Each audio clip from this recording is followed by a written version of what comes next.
Live in Western Oregon, this is NBC 16 News at 6:30.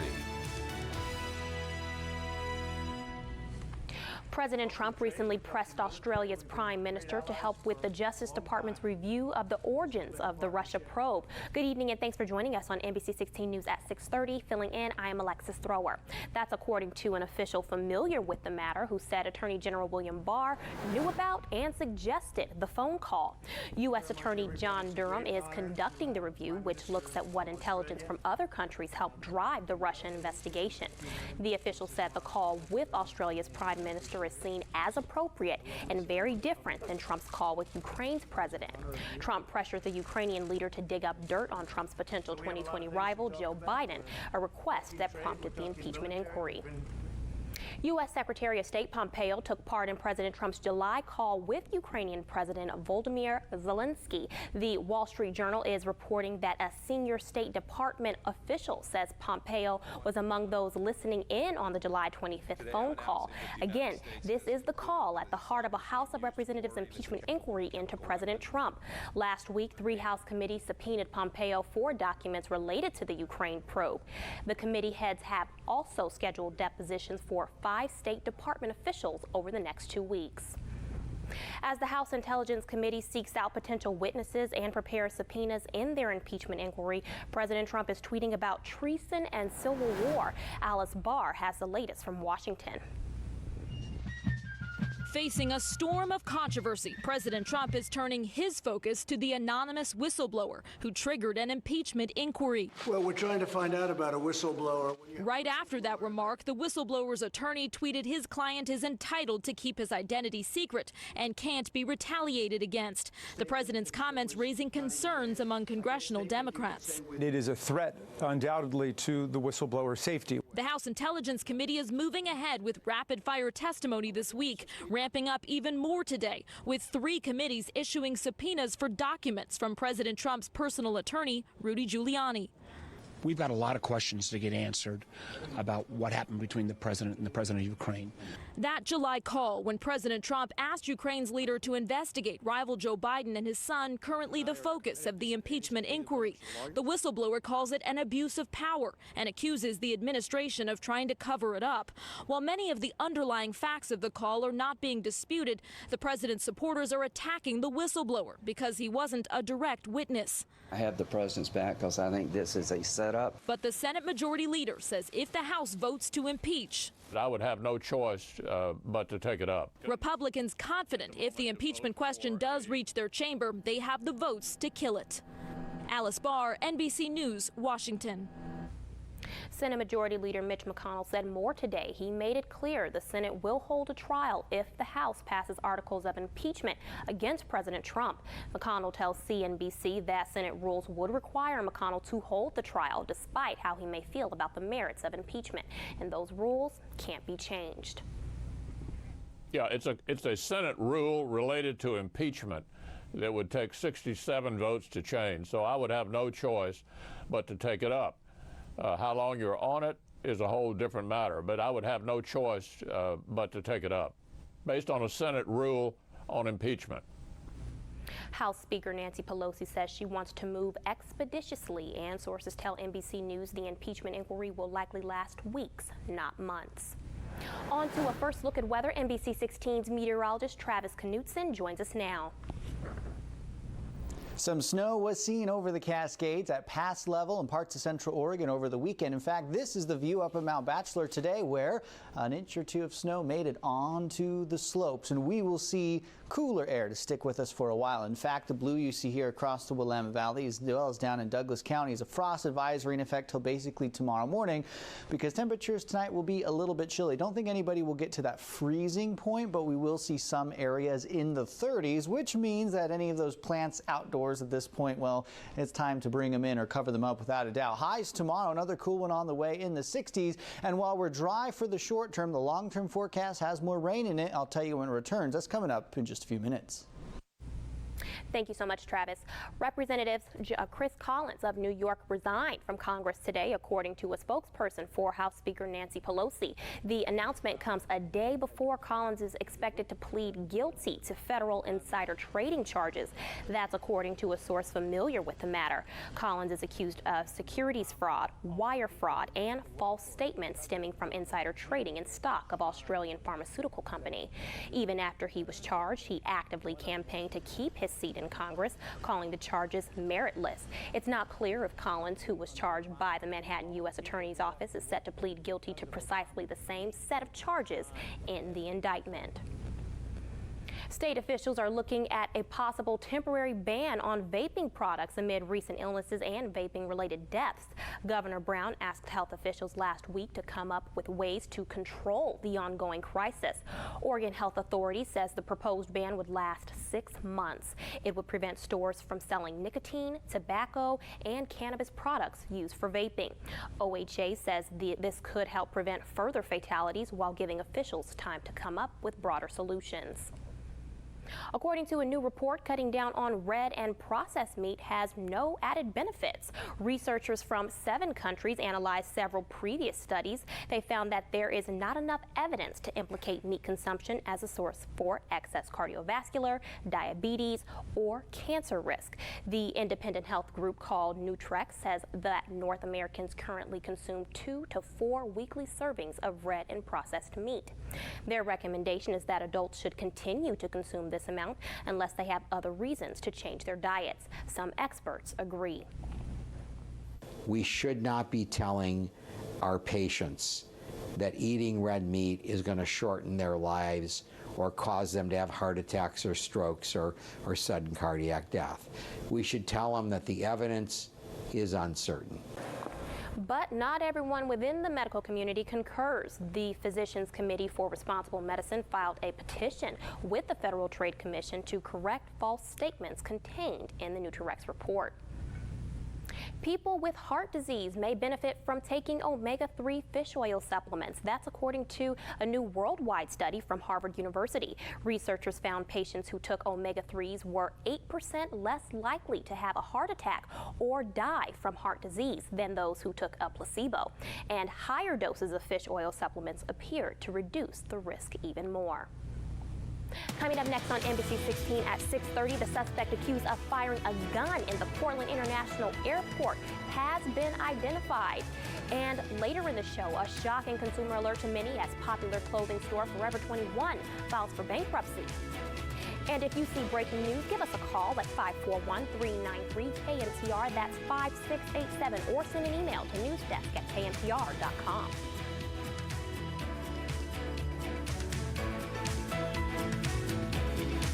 2 unforgettable nights, 1 epic. NBC 16 News at 6:30. The man accused of assaulting a police officer and firing a gun at Portland International Airport was in court this afternoon. Deshaun Seamster pleaded not guilty to a list of charges. The shooting happened Friday morning after an airport officer contacted Seamster near baggage claim. According to court documents obtained by K2 News, surveillance video shows the officer going up to Deshaun Seamster near baggage claim 7. Cameras reveal Seamster turned away while reaching into his pocket. The officer tried to grab him, but he ran away, running into a revolving door. According to the court documents, Seamster and the officer then struggled. It says Seamster pulled out a gun and fired 1 round, hitting his left hand. Video shows an airport employee stepping in to help the officer, who was able to push the gun away and take Seamster into custody. The officer was not hit by the bullet, but suffered hand and back injuries from the fight. It's not clear why the officer contacted Seamster, but court records show Seamster is a convicted felon. A local woman received a call yesterday from a number that reflected as the Eugene Police Department, but the person on the other end wasn't who she thought it was. Turns out the caller was a scammer. Gloria Edwards received a voicemail from a man claiming to be a lieutenant with Eugene Police. The number was listed as the correct non-emergency line, but the man and what he was saying was not. He asked her to call him back on a different number and said he needed to talk to her to discuss legal matters. I had 2 other people say, Gloria, that's the exact same phone call I got today. And I asked, one of the gals, I said, it wasn't this number. And she goes, that's the exact number that called me. Okay. Edwards contacted police, who confirmed the caller was a scammer and to block the number. If you receive this call or something like it, police urge you to do the same. A Eugene woman says she never imagined anyone would steal a wheelchair, but hers disappeared days ago, and it's left her in a difficult situation. As NBC 16's Alex Hossenstaub reports, she's hoping someone will come forward with information so she can have her independence back.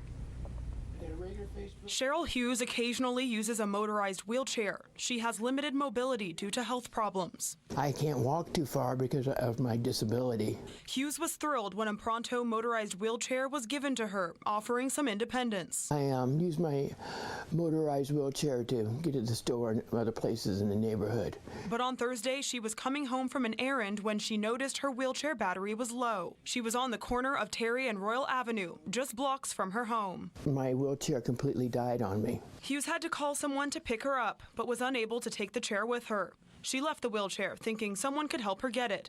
About 90 minutes later, she got a hold of her handyman, who agreed to go get the chair. But when he got there, it was gone. And he talked to the neighbors, too, in the area, and they didn't know anything about the wheelchair. Now Cheryl says she is dependent on others to complete simple tasks like going to the grocery store. I'm pretty stuck at home, and I don't like that very well. I need my mobility back. I need my wheelchair back. She says this has taught her nothing is safe from theft. I'm Alex Hossenstaub reporting. Hughes reported the missing wheelchair to Eugene police. Anyone with information is asked to call them. Turning to weather now, NBC 16's meteorologist Travis Knudsen is standing by for a look at what's coming up in your full forecast. Travis? Skies across the region tonight will be nice and clear, which means temperatures will cool down a little bit. Some spots making it into the upper 30s tomorrow. Another far below average day with 60s on the way. And we have some rain in the forecast. I'll tell you when, coming up next. What a great way to welcome fall. A fall festival celebration. Meteorologist Travis Knudsen. Temperatures across western Oregon did not warm up a whole lot today. It was a real struggle to get to that 60-degree mark for most locations. Corvallis got there, taking the top spot today with a high of 60 degrees. Roseburg only at 58, Eugene at 57. Tomorrow, we'll manage to beat out the temperatures you see here by a couple degrees as we have more sunshine on the way.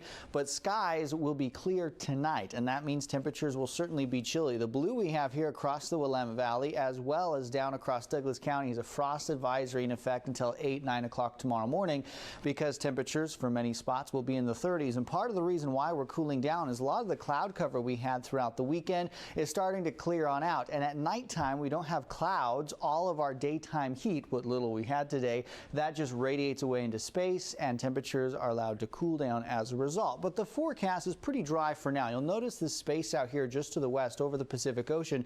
This is a dry Tuesday and mostly Wednesday, but there is a storm system up in the Gulf of Alaska with a cold front, and this storm is headed our way, and it will bring with it another opportunity for some rainfall. Ahead of it, we have some dry, not quite warm, but warmer weather on the way. Once we get to late Wednesday into Thursday, this cold front moves in. We have some rain behind it that swings on through as well. This translates into some cooler, cloudier, and wetter weather for our Thursday as well as our Friday. Some of it possibly lingering into the weekend, but right now mostly on our Thursday. But here's a look at what's to come in the short-term forecast. Overnight tonight into tomorrow morning. Notice those clouds, what little we have, do clear on out. By 8 o'clock in the morning, we will wake up to sunshine overhead, and during the day, that helps to warm us up. But at nighttime, the lack of clouds allows our temperatures to cool down, and the next couple of nights will be cool, because you can see here by 5 o'clock for our Tuesday, still seeing quite a bit of some sunshine overhead. But as we get to our Wednesday morning, we'll see most of the night to be clear. That'll contribute to another overnight low that'll be in the 30s for a few spots, and then out offshore Wednesday, we have this cold front move on through. That Wednesday evening into Thursday, rain returns back to our area. Now, as far as temperatures go across the Willamette Valley, tonight in the 30s, again, a very cold one on the way for many locations. That frost advisory in effect until 8 a.m. for the Willamette Valley. Highs tomorrow, 60s on the way. Extended forecast here for the Eugene-Springfield area. We are cold moving forward.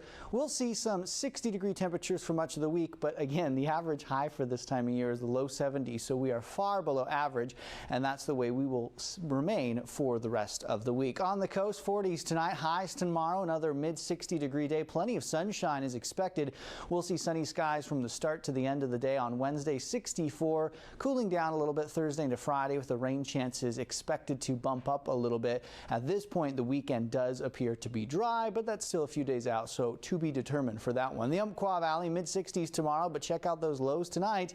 In the 30s for a few spots, Drain at 36 degrees, Sutherland an overnight low of 38. We are cooling down. Here's a 7-day forecast for Roseburg. The next couple of days are dry, but that storm arrives late Wednesday into Thursday.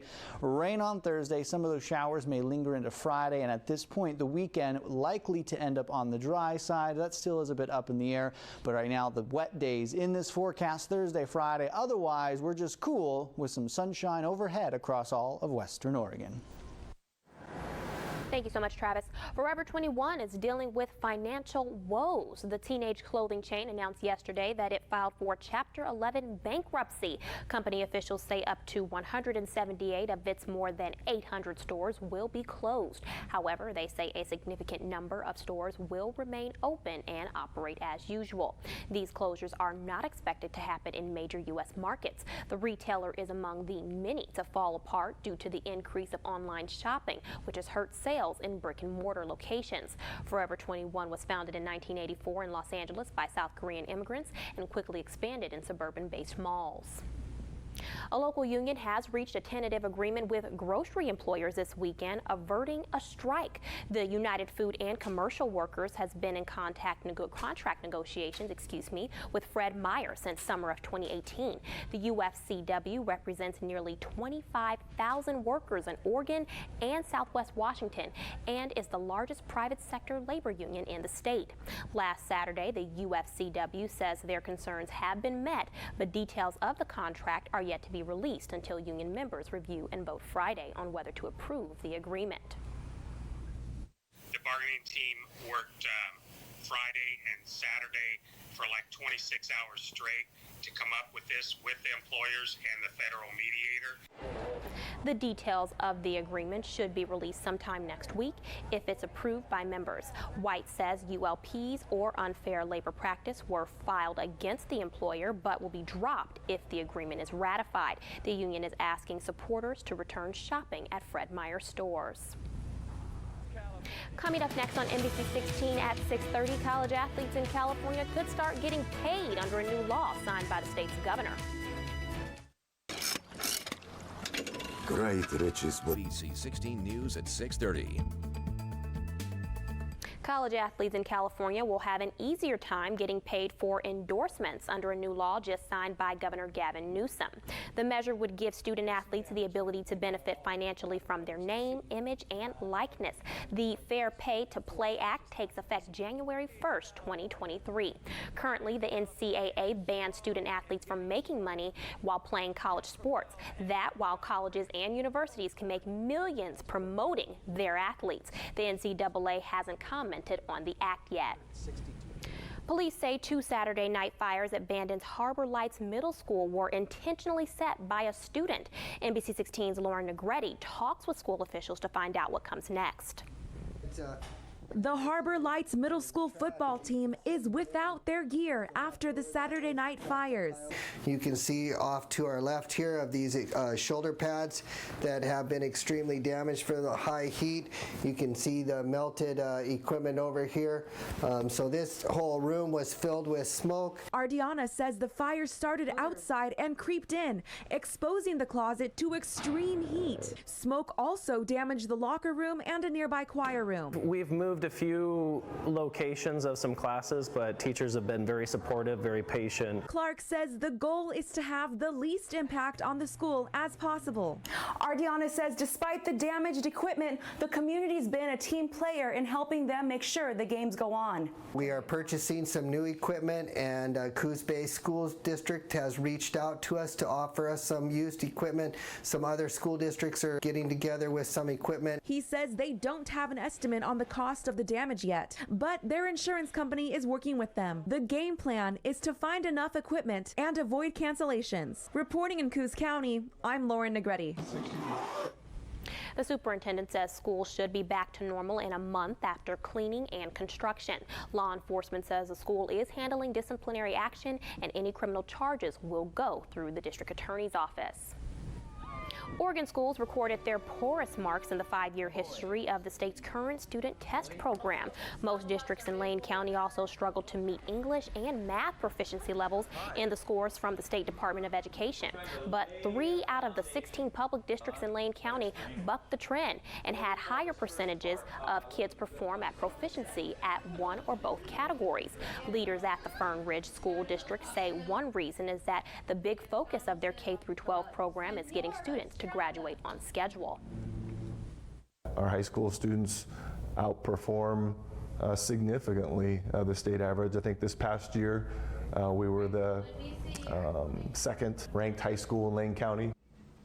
Students in the McKenzie School District registered higher scores in their math and English tests this past spring. The Marcola District had 5% more students hit state proficiency levels in English. Coming up next on NBC 16 at 6:30, something massive is happening at the Kennedy Space Center.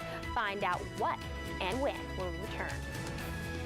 Everyone that comes to Natural Dentures has a different story. A giant mock-up of a rocket is at Kennedy Space Center. It's there to help NASA crews prepare for a new round of missions to the moon. The mock-up of the Space Launch System, or SLS rocket's core stage was slowly moved into the vehicle assembly building on Monday. It arrived Friday after a very slow 900-mile trip on NASA's Pegasus barge from Louisiana. It's meant to be identical to the core stage shape, size, and weight, which is 212 feet long and 228,000 pounds. Oh my goodness. It will allow NASA scientists a practice run at assembling the actual rocket. Once the real thing is built, NASA says the SLS will be the world's most powerful rocket, and we can probably see this in like 2023. And thank you for joining us at NBC 16 at 6:30. We'll see you tonight for NBC 16 News at 11.